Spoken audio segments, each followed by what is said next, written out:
हमारे साथ चिराग पासवान हैं, उनसे बात करते हैं। चिराग जी, बिहार में यात्रा पॉलिटिक्स चल रहा है। जी, यात्रा पॉलिटिक्स मुख्यमंत्री नीतीश कुमार जी कर रहे हैं। समाधान यात्रा पर निकले हैं, बिना किसी भी ज्वलंत विषय का समाधान अभी तक निकाले। मुख्यमंत्री एक ज़िले में जाते हैं, एक ज़िले के एक गांव में जाते हैं, उस गांव को सजा दिया जाता है, उसका रंग रोगन कर दिया जाता है और मुख्यमंत्री ये दर्शाने का प्रयास करते हैं कि बिहार में इतनी खुशहाली है, इतनी उन्नति है और इतना सुशासन चल रहा है। क्यों नहीं मुख्यमंत्री जाते हैं उन परिवारों से मिलने उस ज़िले में जिनके यहाँ हत्याएँ हुई हैं।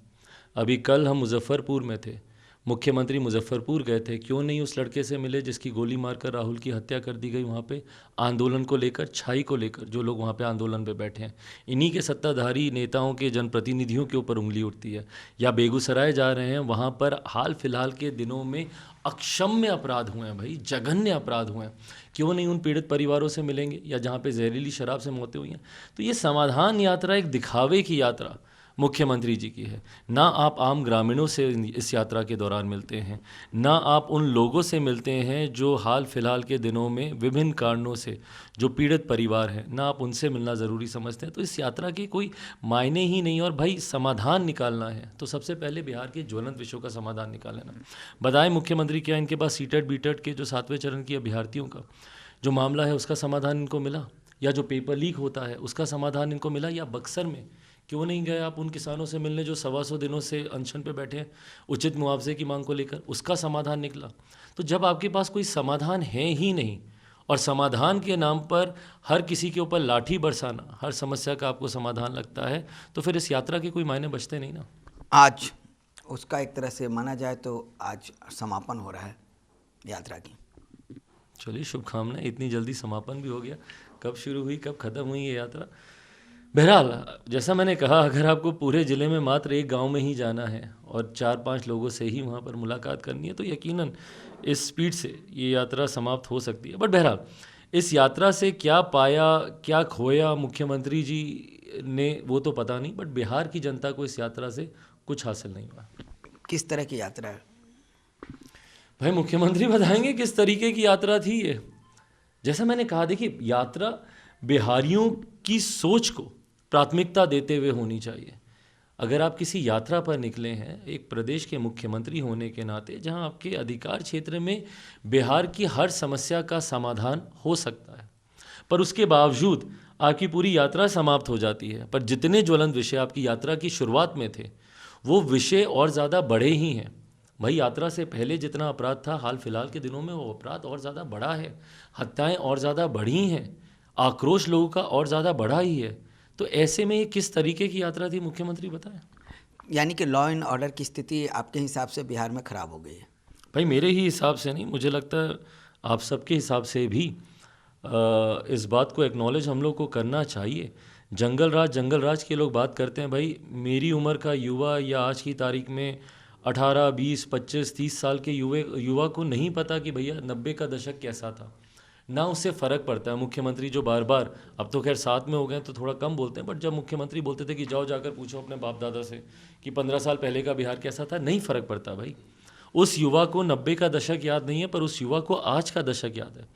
और आज के दशक में जिस तरीके से आपराधिक घटनाएं घट रही हैं, ये अपने में दर्शाता है। और भैया, सवाल मुख्यमंत्री से इसलिए भी बनता है क्योंकि संजोग से हमारे प्रदेश के गृह मंत्री भी वही हैं और अपराध को नियंत्रित करना उन्हीं की ही जिम्मेदारी बनती है। पर ऐसे में हाल फिलहाल के वर्षों में हुए अपराध में किसी एक अपराधी को बता दीजिए भैया जिसको सज़ा मिली हो, या जिसके ऊपर चार्जेस सिद्ध हुए हों और वो आज की तारीख में सलाखों के पीछे हो। अगर किसी को गिरफ्तार भी कर लिया जाता है तो तथ्यों के अभाव में, लैक ऑफ एविडेंसेस का हवाला देते हुए उसको बरी कर दिया जाता है।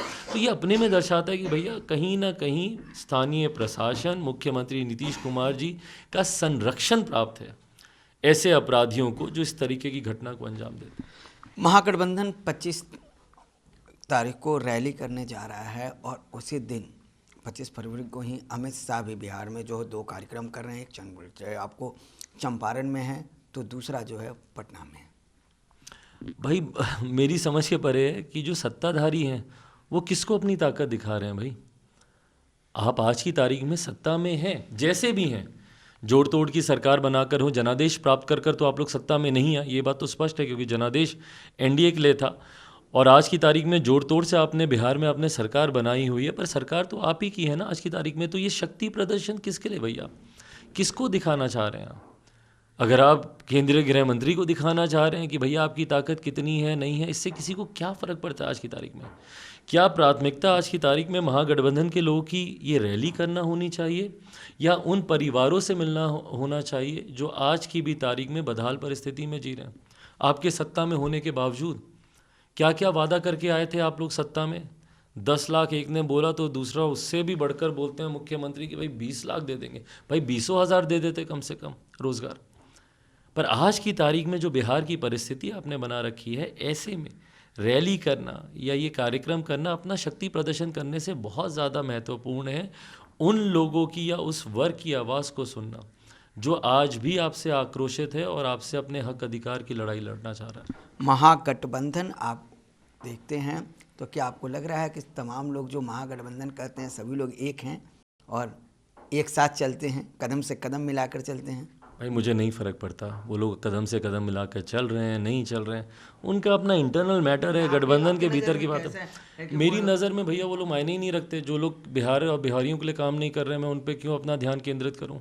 और यही काम मुख्यमंत्री नीतीश कुमार जी कर रहे हैं। उनका पूरा ध्यान केंद्रित है कैसे अपनी पार्टी को बचा कर रखें, अपने नेताओं को कैसे संजो कर रखें, अपनी कुर्सी को कैसे बचा कर रखें, अपने गठबंधन को कैसे बना कर रखें। पूरा ध्यान तो उस तरफ केंद्रित है। और मैं जिनकी बात कर रहा हूँ, किसानों की हो, मजदूरों की हो, छात्रों की हो, शिक्षकों की हो, उसकी तो बात ही कोई नहीं कर रहा ना। तो इसीलिए मुझे फ़र्क नहीं पड़ता भैया इनके गठबंधन में कोई एक दूसरे को पसंद कर रहा है नहीं कर रहा है। मेरा ध्यान भी नहीं जाता उन बयानबाजियों पर जो ये एक दूसरे के ऊपर करते हैं। मुझे बस इतना पता है कि इनकी आपसी बयानबाजियों के चक्कर में सबसे ज़्यादा नुकसान बिहार और बिहारियों का हो रहा है। लेकिन एक सवाल रह जाता है, आप उस पर ध्यान नहीं देते हैं, लेकिन ये तो ज़रूर है कि महागठबंधन के कई बड़े नेता आपके संपर्क में ज़रूर हैं 24 और 25 को लेकर।